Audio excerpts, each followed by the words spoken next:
Welcome to Hilary Emmanuel Ministries, where faith meets power, purity and prosperity, and breakthroughs are born. At Diadem, we equip you with bold prayers, life-transforming teachings, and spiritual strategies to overcome every challenge life throws your way. Join us as we dive into God's Word, experience His presence like never before, and walk in His purpose for our lives.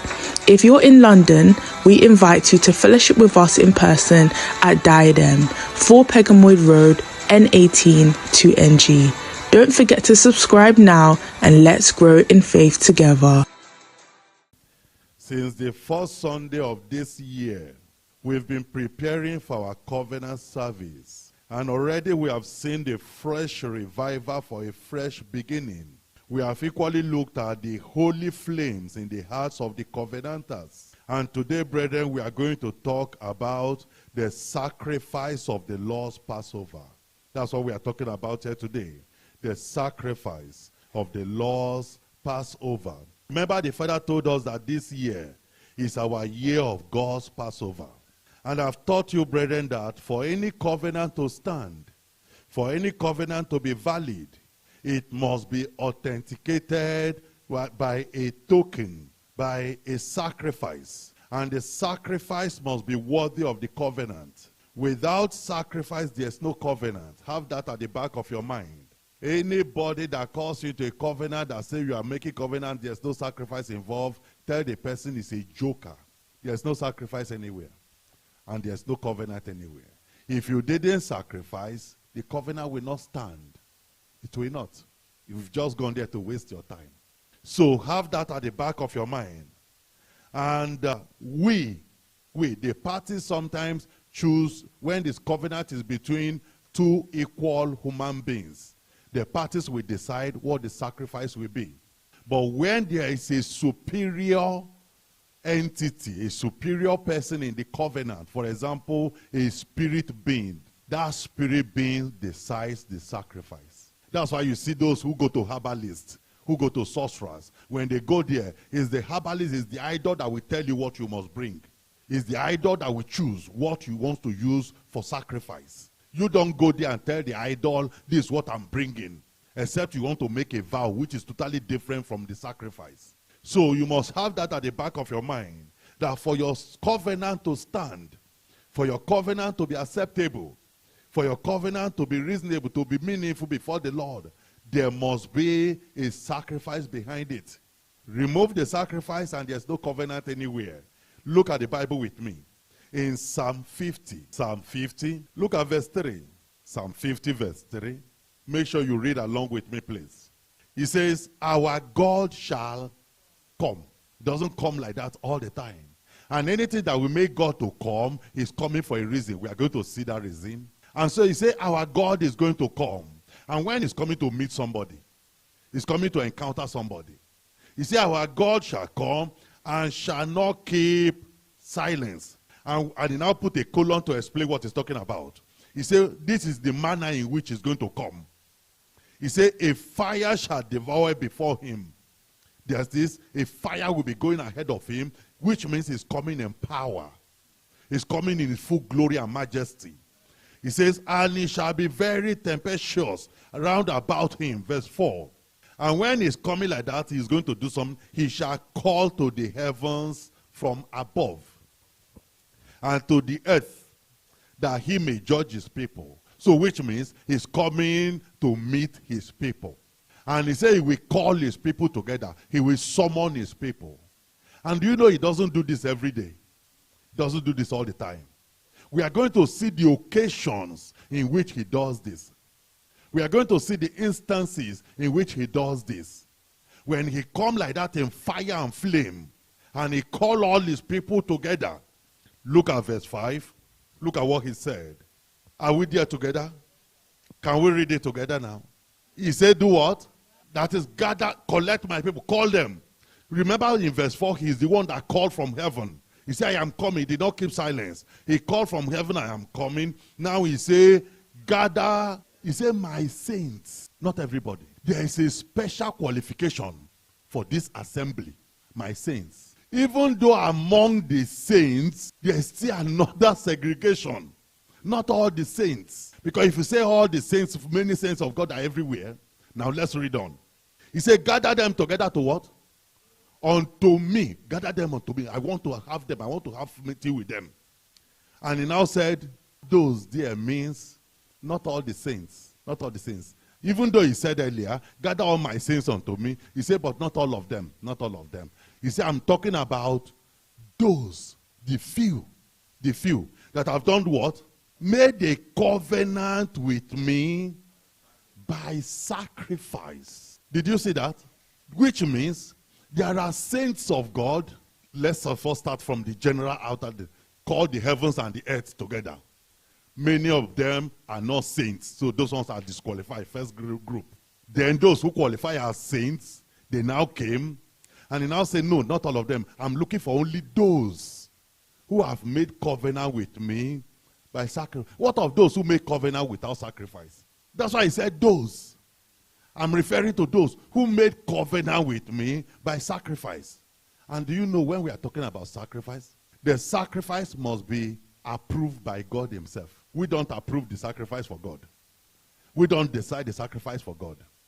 God himself approves the sacrifice. Otherwise, why should God reject the sacrifice of Cain and accept the one of Abel? After all, they were all sacrifices, isn't it? Because he decides what is acceptable to him. He decides what's acceptable. Why will he accept Abel's own and reject the other one? So he has to approve what he calls sacrifice. We don't decide it. And so, brethren, this is where we strive to achieve now. To fit into this group of saints that the Bible describes here, that have made covenant with God by sacrifice. And that sacrifice must be acceptable to God. Deuteronomy chapter 16. Deuteronomy 16, look at verse 1.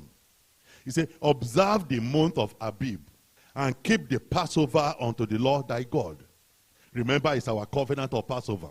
For in the month of Abib, the Lord thy God brought thee forth out of Egypt by night. Thou shalt therefore sacrifice the Passover unto the Lord thy God. Do you see that? Sacrifice. So Passover is about sacrifice. Passover is about sacrifice. So it should say you should sacrifice the Passover to the Lord thy God of the flock and the herd in the place which the Lord shall choose to place his name there. It's not everywhere. You don't just jump up and go anywhere and begin to sacrifice your Passover. No. The Lord decides where you do it. Verse 3. Thou shalt eat no living bread with it. 7 days shalt thou eat unleavened bread therewith, even the bread of affliction. For thou camest forth out of the land of Egypt in haste, that thou mayest remember the day when thou camest forth out of the land of Egypt all the days of thy life. Verse 4. And there shall be no living bread seen in thee in all thy coast 7 days. Neither shall there anything of the flesh which thou sacrificest the first day at even remain all night until the morning. Thou mayest not sacrifice the Passover within any of thy gates, which the Lord thy God giveth thee. He said, you cannot sacrifice anywhere. You cannot just choose your own location and say, this is where I want to sacrifice the Passover. No. He said, you cannot do that, verses. But at the place which the Lord thy God shall choose to place his name in, there thou shalt sacrifice the Passover at even, at the going down of the sun, at the season that thou camest forth out of Egypt. No, the place we first read in Psalm 50 said, saints of God. What if some of his saints shall say, well, God understands. The place is too far. I am busy now. I can't go to that place to go and sacrifice. I have to sacrifice at home. What if some of his saints should say, well, I don't even have anything to sacrifice to start with. God understands. Are you following me? Brethren, it does not matter which condition you are in. The day God sent Moses to Israel to do this, God didn't check with Moses, how is the condition of your people? How is their economy? Are they able to buy a ram? Are they able to buy a goat? Are they able to get the sacrifice? No, it doesn't matter which condition they are in. He just told them what he wanted. And anyone who disobeyed it that night is dead. Anyone who disobeyed that night, who didn't do that thing, who didn't sacrifice, who didn't put the blood on the lintel, that person was cut off that night. That's how serious it was. So it's not about our condition. It's not about our affordability. It's about the spiritual law and what God is doing. Exodus chapter 12, look at verse 1. And the Lord spake unto Moses and Aaron in the land of Egypt, saying, This month shall be unto you the beginning of months. It shall be the first month of the year to you. Speak ye unto all the congregation of Israel, saying, In the 10th day of this month, they shall take to them every man a lamb, according to the house of their fathers, a lamb for an house. Verse 4, If the household be too little for the lamb, let him and his neighbor next unto him take it according to the number of the souls, every man according to his eating shall ye make your count for the lamb. Verse 5, Your lamb shall be without blemish, a male of the first year. Ye shall take it out from the sheep or from the goat. Do you see specification? It has to be a male. It must be not more than 1 year old. And all this, no spot on it. And all this specification, you have to obey it. You don't go and tell God, well, the one I have is almost 13 years old now. We have to manage it. So you have to obey exactly, because you don't know the spirit realm. You don't know what God is doing above. He is just giving you, and most time God does not explain in details. He doesn't give us detailed explanation why he's doing some things. So he just told them, make it like this, like this, like this. Then, verse 6, And ye shall keep it up until the 14th day of the same month, and the whole assembly of the congregation of Israel shall kill it in the evening. Verse 21, Then Moses called for all the elders of Israel, and said unto them, Draw out and take you a lamb according to your families, and kill the Passover.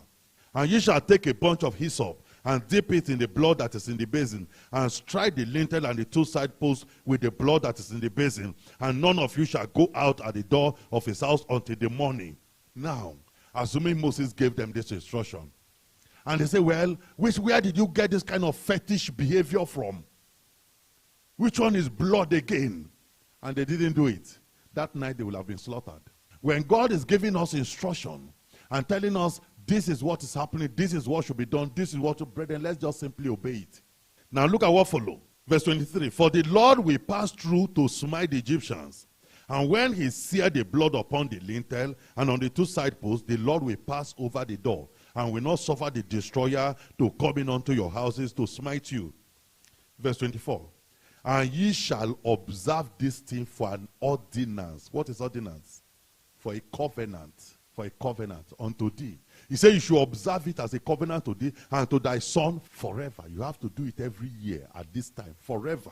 Verse 25. And it shall come to pass, when ye be come to the land which the Lord will give you, according as he has promised, that ye shall keep this service. And it shall come to pass, when your children shall say unto you, What is this service? What is this sacrifice you people are doing every year?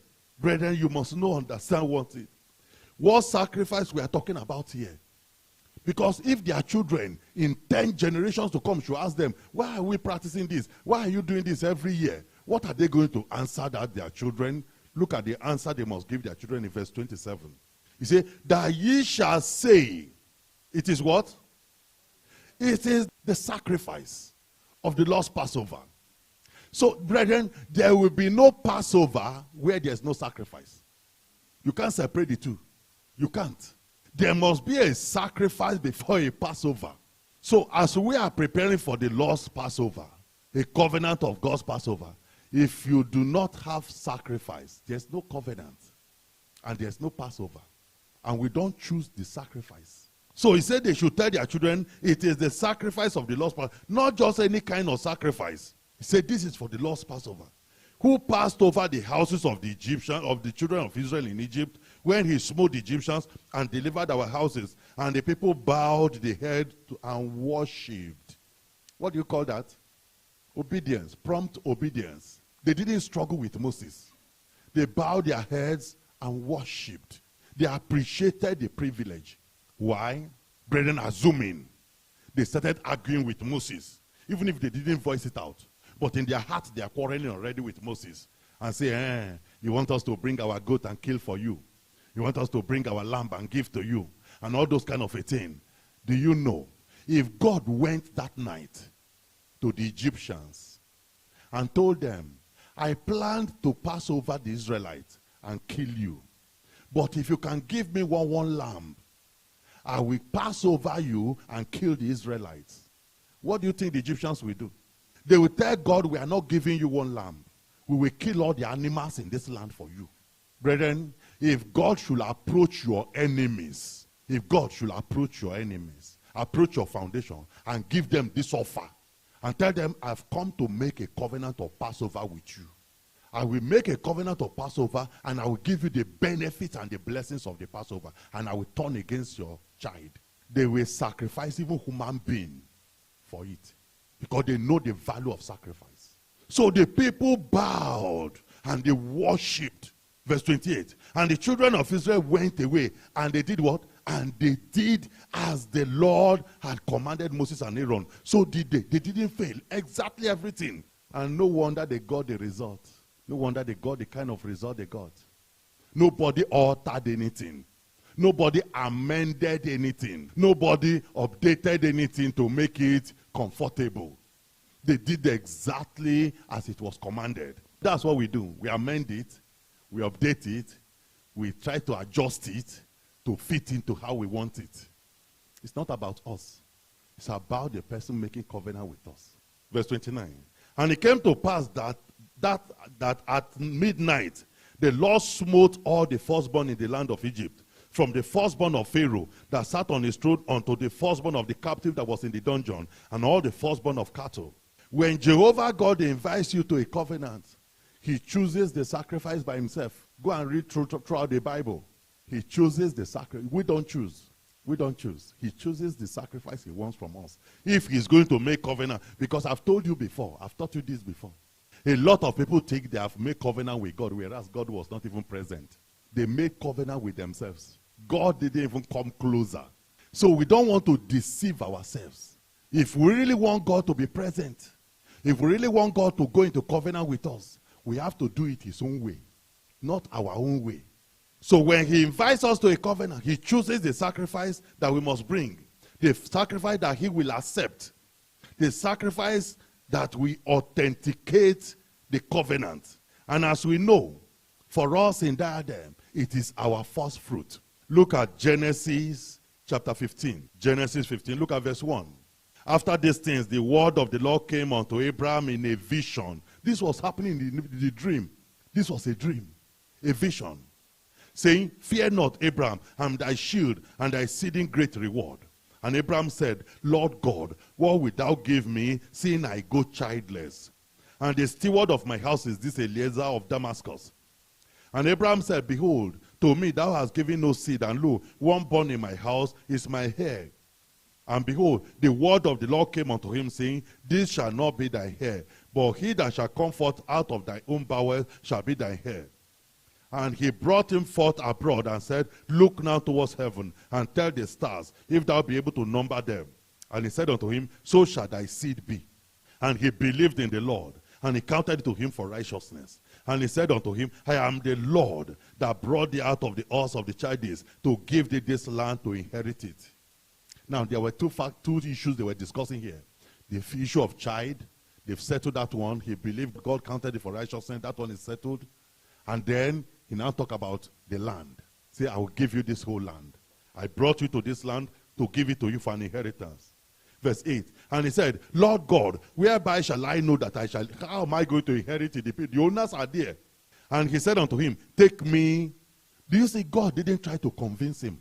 God didn't start to say, I am the Almighty. I have the power. I can send pestilence to wipe them out and you come and take over. He didn't do all those things. Look at what he said he should do.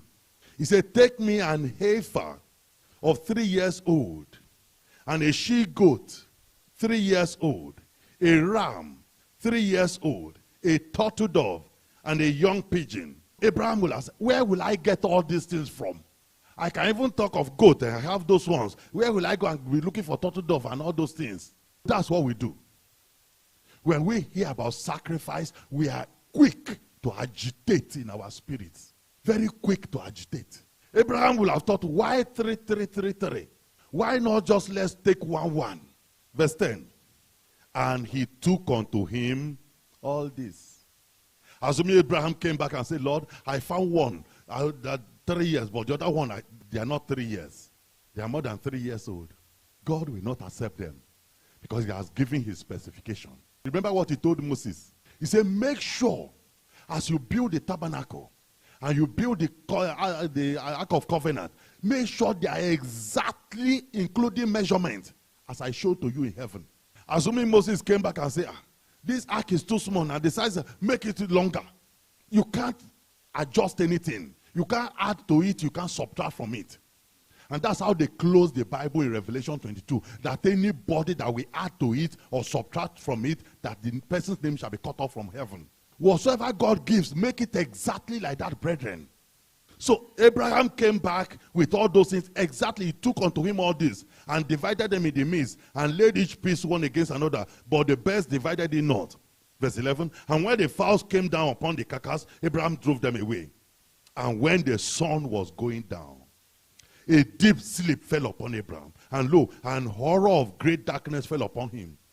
And he said unto Abraham, the Lord said unto him, know of a surety that thy seed shall be a stranger in a land that is not theirs, and shall serve them, and they shall afflict them 400 years.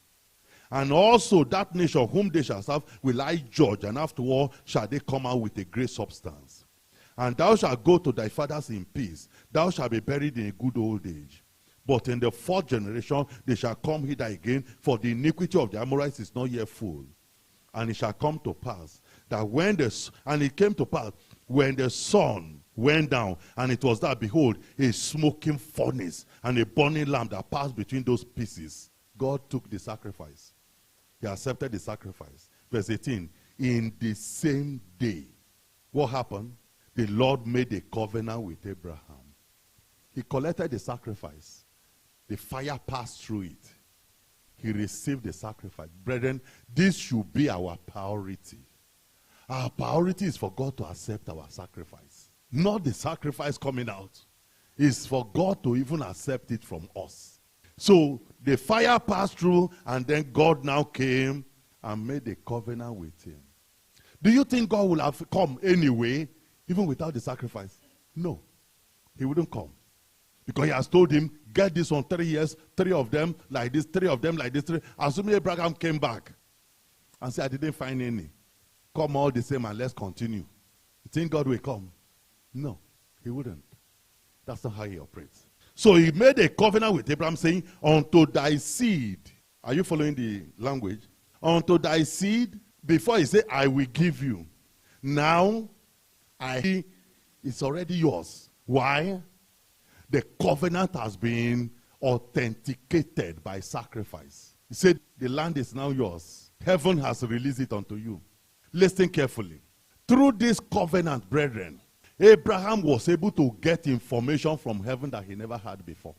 He was able to get the calendar of his own life, when he's going to die, that he will grow very old and he will go home. He was able to see the calendar of his children, even unto 400 years, because of covenant. So he now gave him the boundary. He said, giving this land from the river of Egypt unto the great river, the river Euphrates. You see, that's your boundary, that's your land. Genesis chapter 17. Look at verse 1 again. Because when God gives you this kind of message and assurance, do you know he gives you some peace? You will know where you are in the scheme of things. It's not the one you'll be calculating your brain. You'll be running up and down saying, hey, if anything should happen now, maybe I will land in hellfire. I will open my eyes there. I don't know what's happening here. Abraham already told me, he said, you will come home. You are not afraid of going to hellfire. Now look at Abraham now. He said, and Abraham was 90 years old and 99 years old. The Lord came back again. And the Lord appeared to Abraham and said unto him, I am the Almighty God. Walk before me and be thou perfect.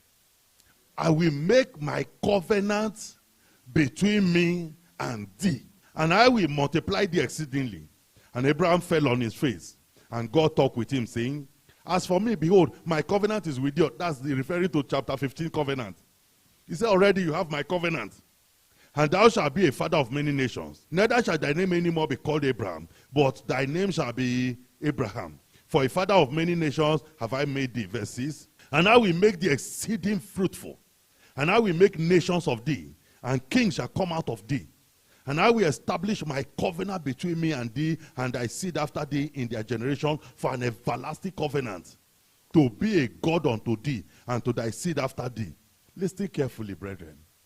If we know the benefits of making covenant with God, some of the things, do you see Abraham will enjoy his own and go away, and his children, even children that he will never see in life, they will continue to enjoy the blessings. They will continue to enjoy the blessings. I've told you this before in this church. Those of us that have the privilege to know Jehovah God now, to serve Jehovah God now, please, anything you can get it. Anything you can, God offers us, grab it. Put it in your spiritual banks, because we don't know where the world is heading to. There was a time in this country, not far ago, that supermarkets don't open on Sundays. Everybody must go to church on Sundays. Now, majority of those churches, they've sold them to developers. They've converted many of them to mosques. We don't know where tomorrow is heading to. The children that are born into the church, how many of them are remaining inside the church after they turn 18? That's why you see majority of them, when they come to church, they just do like this. They just do like this and be watching. Do you know what they are waiting for? They are waiting for 18. So that they show you their true color when they turn 18. The only thing, brethren, is make a lot of covenants with Jehovah God when you can. When the opportunity presents itself, make a covenant over their heads. That's the only way to secure their eternity. That's the greatest inheritance you can leave for them. Hide them inside, because we don't know where tomorrow is heading to. The way darkness is operating, they want to delete anything church from under this heaven. They want to silence the church so much so that nobody will know that there's anything Christianity again. So if God gives us this privilege, we should grab it with all our hands. So let's continue. Verse 8. He said, and I will give unto thee and to thy seed after the land wherein thou art a stranger, and all the land of Canaan for an everlasting possession.